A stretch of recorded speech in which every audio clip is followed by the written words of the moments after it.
একটুর জন্য অনেক বড় বিপদ থেকে বেঁচে গেলাম। কত বড়ই না বিপদ হয়ে যেতে পারতো। আসসালামু আলাইকুম, সবাই কেমন আছেন? আলহামদুলিল্লাহ, আমরা অনেক ভালো আছি।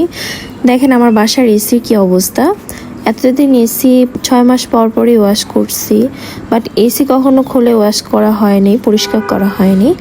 এই ফার্স্ট টাইম দেখেন এসি খোলার পরে দেখলাম পাখিতে বাসা করে এসি পাইপ টাইপ কেটে অস্থির অবস্থা করে ফেলছে।